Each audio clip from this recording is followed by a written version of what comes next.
Hello everyone, it's Living Ideals with me, Ola OMOSEBI. Aristotle said, we are what we repeatedly do. Excellence then is not an act but a habit. Yeah, and that speaks very much what I'm sharing today. I'm still on the big model series, the Business Ideas Generation model, which I started a couple of weeks ago. And today I'm speaking on the skill model, if you like, skills model. And by this, it means using your skills to generate business ideas that inform solutions, which translates to the creation of marketable products that can be taken to the marketplace. Right. So, by this, we need to understand what skill means. I have a definition here. There are quite a number of definitions. By my definition, skill means the acquired knowledge that translates to the ability and capability to carry out certain activities and tasks very well.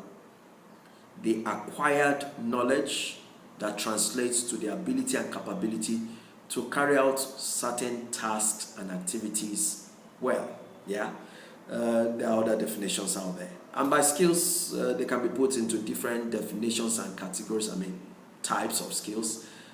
We call some soft skills, hard skills, ICT skills, applied skills, vocational skills, entrepreneurial skills, leadership skills, managerial skills, technical skills, and so on and so forth. The list is endless. And each of these I've mentioned also have several skills within them that we get to acquire. Right. By the way, skills are learned, they are acquired, they are transferred. Right, so this is where technically skill is different from talent. Talent comes by way of natural flow. It comes with little or no effort.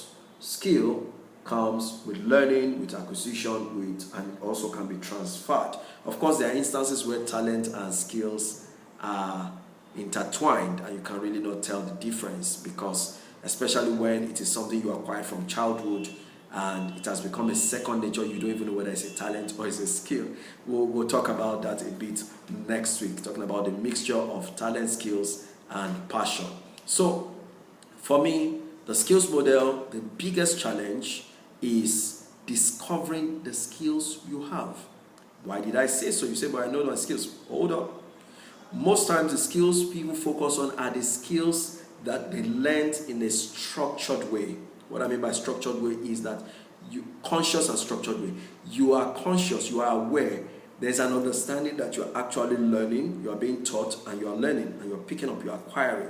And that's the one we focus on most times. But there are several other skills people build over time. Hands-on, by way of hands-on experience, by way of exposure, by way of just that experience. And they're not even paying attention to them. And most times they pass as latent skills.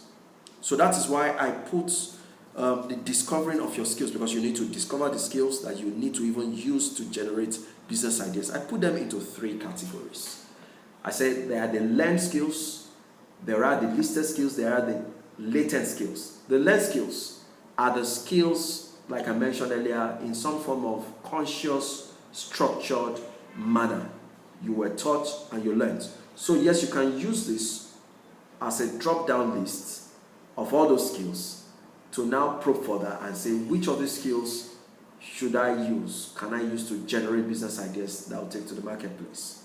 And then there are the listed skills, and this is usually external to you. This is some organization doing a generic list, some company doing a generic list, institution of learning doing a generic list of skills. And then you pick up that kind of list. And then you ask yourself, which of these do I demonstrate, do I display? And then you narrow down further to say, which can I use to generate business ideas? And you know how the list goes on. But then this is my favorite.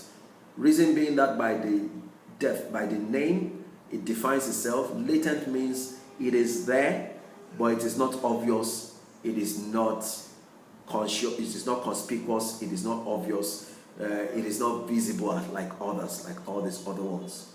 And most times, you even give definition to this by yourself, not by what is listed or what others have called all those other skills. This informs the evolution of new activities leading to new areas of opportunities in the business world. And then let me share a few things about that. So you can actually conduct a self-exercise to bring about, to discover your latent skills. And you can use the same exercise for others too, but more applicable to the latent skills. The exercise is simple, some set of questions, and this will sound ridiculous to some of you, but follow me. You ask, what are the activities I embark on?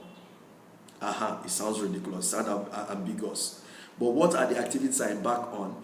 You do a long list of all your activities. Yes, every activity you embark on, do a long list. It sounds ridiculous. Let me say this, for example. In developed climes, dog walking a dog to the park is a thing. In fact, it's a business thing. Some people pay other people to walk their dogs for them, particular time of the day, particular time of the week, because they also want to focus on other things. They pay people, they pay companies to walk their dogs for them. And that's why you find some people walking several dogs. Some come with part of the activities of where the dogs are kept, the kennel where the dogs are kept for a period of time. But it is an activity. So that's why I said list up your activities. Some of them even look so ridiculous. List them up from beginning to the end.